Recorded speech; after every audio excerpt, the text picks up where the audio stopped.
Excel dashboard create လုပ်တဲ့ဟာ share ပေးမယ်ပေါ့နော်ဆိုရင်ဒီဘက်မှာ presentation လုပ်ဖို့အတွက်ဒီ sheet မှာပေါ့နော်ကိုရီအရှိမှာဆွဲခဲ့တဲ့ဒီမှာ chat တွေရှိတယ်data တွေကနေ chat ထုတ်ထားတာတွေရှိတယ်ဒီ line chat လေးဆိုရင်ဒီအရှိက sheet ကနေပြီးတော့data တွေယူပြီးတော့ line chat တွေဆွဲထားတာပေါ့အဲ့ဒီ check တွေကိုဒီဘက်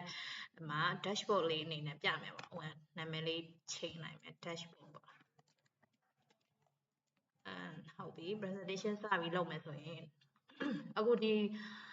Excel page မှာပေါ့နော် page လေးအောက်ကိုသွားလိုက်ဒီနောက်က line တွေဒီအကွက်တွေမှာ line တွေမပါစေချင်ဘူးဆိုရင်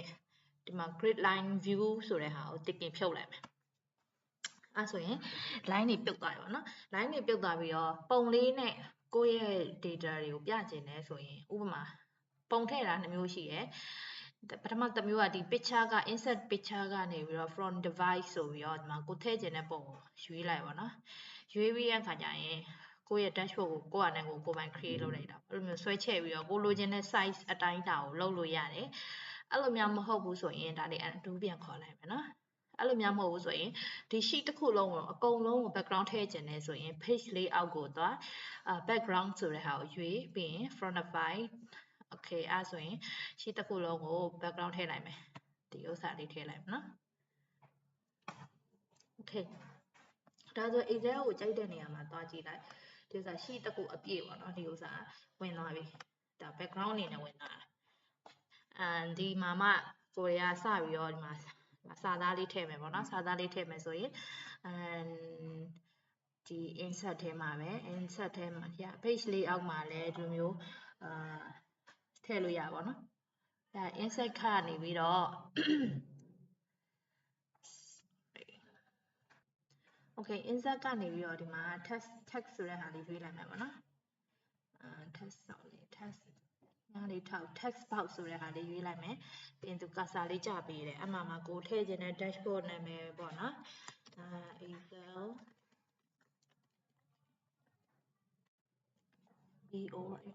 December အဲ့လိုလေးပေးလိုက်မယ်ပြီးရင်ဒီဥစ္စာလေးကိုဆွဲထည့်ပြီးတော့ line တွေဆွဲလို့ရတယ် okay နည်းနည်းလေး box လေးကိုချဲလိုက်မယ်ပေါ့နော်ဒီမှာဆိုတော့ line တွေအလဲကိုနည်းနည်းချဲလိုက်မယ်ပြီးရင် bold တင်လိုက်မယ်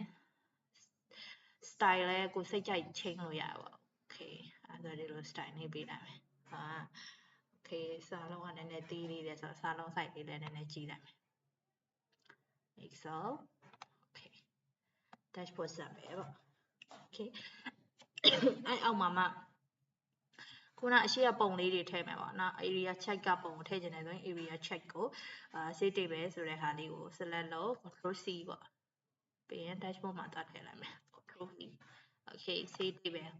နာမည်လေးတွေလည်းပြန်ချိန်လို့ရတယ်ပြီးရင် bank track ကနေသွားပြီးတော့ sales amount table ပေါ့နော် sales amount table အဲ့ဒါလေး control C လို့ပို့ control C ပြီးရင် dashboard မှာ control V okay နေရာလေးလည်းပြန်ပြီးတော့ညှိလို့ရတယ် design လေးပေါ့နော်ပြီးရင်မှာ line check ကဟာလေးလည်းယူလိုက်မယ် control C dashboard ကိုသွားမယ်ဒီအောက်ကလေးမှာသူအလေလေးမှာထည့်လိုက်မယ်ဒါတော့ကို presentation ကိုကလည်းကိုလှတယ်လို့ကြည့်ပြီးတော့ကစားလို့ရအောင်เนาะဒီက site လေးကြီးကြီးလေးလိုချင်တယ်ဆိုတော့ site ကြီးကြီးပေါ့တောင်းနေတဲ့ site တွေချဲ့လို့ရတယ်နည်းနည်းဆိုတော့ဒီဥစ္စာအရင်သုံးဝင်တယ်ပေါ့နော်ကိုက Excel ကို Excel နဲ့ presentation PowerPoint slide တွေပါအေးနဲ့ဒီ chart တွေကတော့ပြလို့အဆင်မပြေတော့ဘူးဆိုရင် Excel မှာပဲ dashboard လေး create လုပ်လိုက်ပါ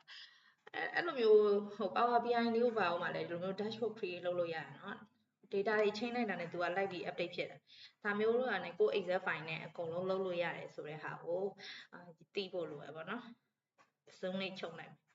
ဆိုရင်ကို zoom ချုပ်လိုက်ရင်တော့ဒီလို design လေးဖြစ်လိမ့်မယ်ကို dashboard အဲ့မှာ line တွေပါညှိပေါ့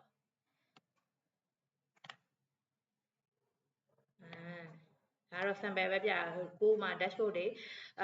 chat တွေအများကြီးရှိရင်လည်းအများကြီး create လုပ်ပြီးတော့ဒီလိုမျိုးလှပတယ်လို့မျိုး presentation လုပ်လို့ရတယ်ဆိုရင်အသုံးဝင်မယ်လို့မျှော်လင့်နေပေါ့နော်ဟိုကိုယ့်ရဲ့လုပ်ငန်းခွင်ထဲမှာကိုက professional Excel သုံးတဲ့ user တယောက်အနေနဲ့ဆိုရင်တော့ဒီလိုမျိုးလေးနဲ့ presentation ပြရင်လုံးဝ very impressive ပေါ့နော် thank you ပါ